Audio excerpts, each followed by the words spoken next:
ماشي ماشي يا حبيبتي. انا بحب المج. ده شاي مصطفى. اتفضلي يا حبيبتي مفيش مشكله. بألف ده حبيبتي. شاي مصطفى. خلاص يا نيفين مفيش مشكله. بألف انا يا حبيبتي. ده شاي مصطفى يعني. خلاص يا نيفين في ايه؟ مع السلامه يا حبيبي. في ايه يا نيفين؟ ما الكوبايه صغيره اهي. ما هو ده بتاع امينه. ارد على المكالمه. تسلم ايدك يا نيفو، حلوه قوي. خلاص يا حبيبي زي ما فهمتك بقى. يلا خلي بالك من نفسك يا حبيبي. أمينة مش قادره يا مصطفى. مالك في ايه؟ مش قادره يا مصطفى. ايه اللي حصل طيب؟ سكاكين في بطني مش قادره. في ايه؟ في ايه يا أمينة؟ سكاكين في بطني يا مصطفى مش قادره. ازاي ده؟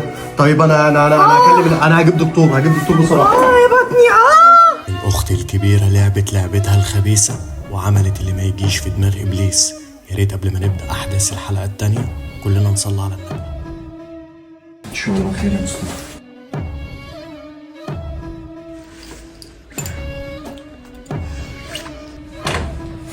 خير يا دكتور طمني. دكتور انا بكلمك. محتاجين حد بس ينزل يخلص بقى الاجراءات اللي تحت ايه ده؟ انا بكلمك. حسابات ايه وزفت ايه؟ طمنا على اختي. انا بكلمك. اوعى انزل ايدك. انت مش سامع بيقول ايه؟ عيب كده، احنا في مستشفى.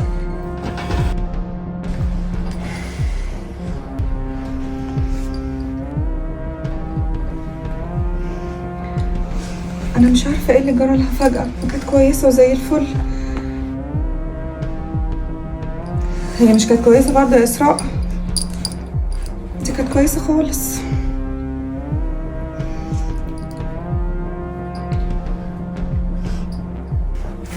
مصطفى انت لازم تروح البيت عشان تهدي اعصابك. ما تقلقش، انا هخلص بقى الاجراءات واقوم باللازم. يلا ان شاء الله خير.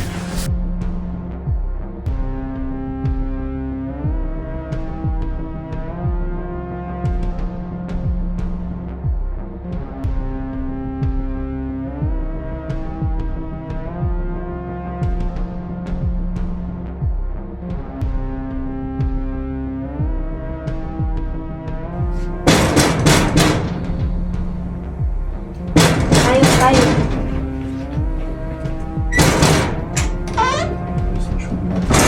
مصطفى مالك في ايه؟ طمني، هو قلقان بس شويه على اخته. طب تعالى. الف شكر ربنا. انا هدخل اريح. اسمع، لا خلي بالك من مصطفى. تمام ماشي. ماشي.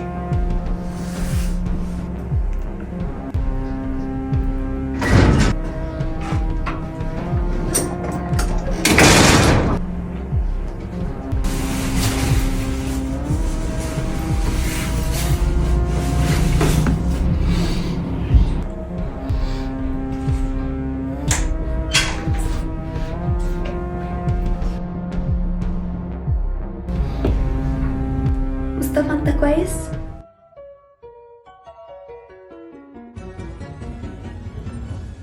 بسم الله. وانا وحش او عمري قصرت معاكي في حاجه؟ ليه بتقول كده يا مصطفى؟ لا طبعا مفيش حاجة مصطفى. بسملة سيبيني لوحدي دلوقتي.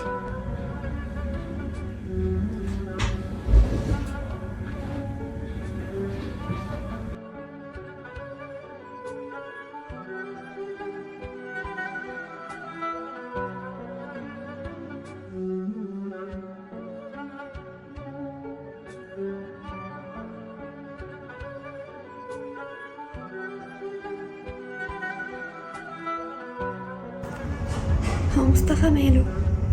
بيعملني كده ليه؟ لا طريقته غريبة قوي معايا. انا لازم افهم فيه ايه.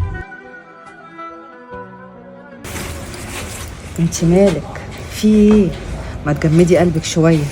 ما انت عارفه ان انا مش قصدي امينه، هي اللي طمعت واخدت الكوبايه وشربت السم بداله، ولازم في اقرب وقت هخلص من مصطفى.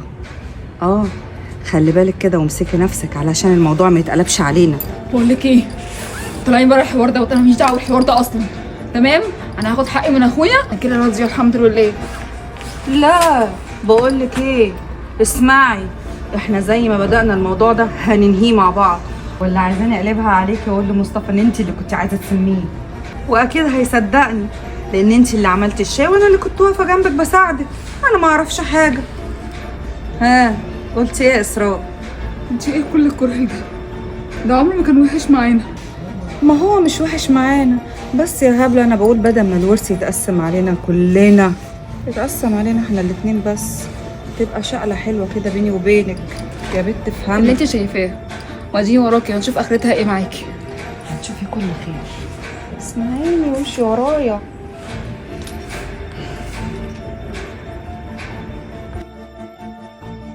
ليه يابا عملت فيا كده وشايلتني حمل فوق طاقتي؟ بس ما تقلقش يابا، هريحك وهكون قد المسؤولية وهكمل المشوار للنهاية.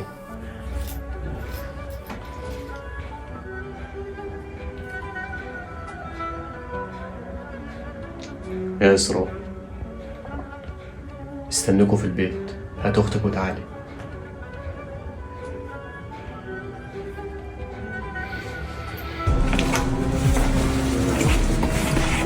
لكي بقى انا مش هوصيكي، امسكي نفسك شويه، اوعي تخليه يشك فينا. حاضر. والا زي ما قلت لك. خلاص حاضر.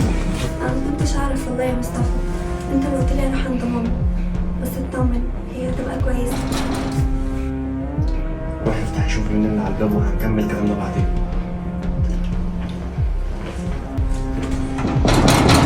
لو اخواتي خلوهم يستنوا.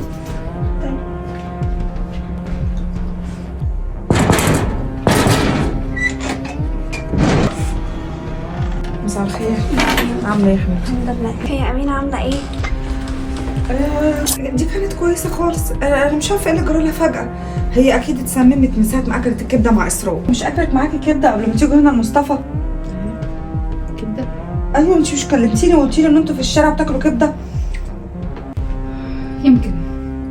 عربيه الكبده انت نسيتي ولا ايه يا اسراء؟ يا عيني عليك يا امينه، ربنا يلطف بيها. ادخل انت جوه بسمع. إيه اتفضل. مصطفى؟ عامل ايه؟ والله انا مش مرتاحه لكم.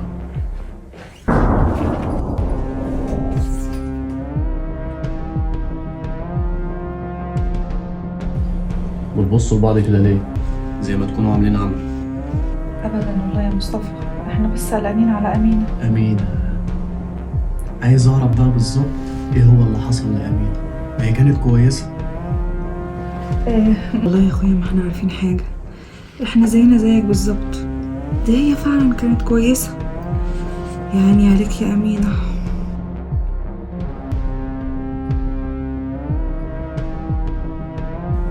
لا إسراء، مخبية حاجة عايزة تقوليها؟ كنت عايزه اقول لك هي مش عايزه تقول لك حاجه، هي بس كانت أنا قلقانة على بكلمها أمينة. هي، ما طلبتش منك تتكلمي. يا إسراء كملي، كنت عايزة تقولي إيه؟ مصطفى موبايلك بيرن.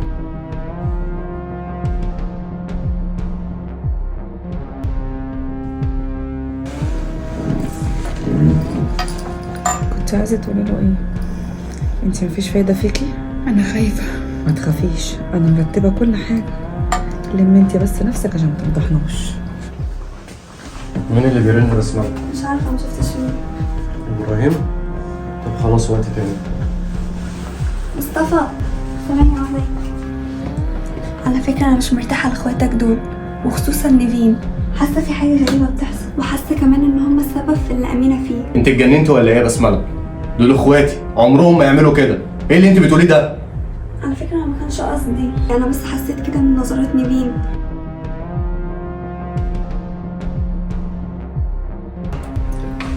خير يا دكتور، طمني. خير ان شاء الله، بس اللي عمله الشخص اللي كان موجود ده ما يصحش وعيب. انا دكتور محترم. معلش يا دكتور، انا بتاسف لك بالنيابه عنه، وبعدين حاول برضه تقدر موقفه، دي اخته. عموما طمنه، خلال ساعات وهتفوق. الحمد لله الحمد لله، مش عارف اشكرك ازاي يا دكتور، شكرا الف شكر. ماشي يا دكتور. مصطفى، شوف اللي بيرن ده. يا ابراهيم. الو يا مصطفى. خير يا ابراهيم، طمني. الدكتور بلغني ان امينه ان شاء الله خلال ساعات وهتفوق. ابراهيم بتتكلم بجد؟ الحمد لله.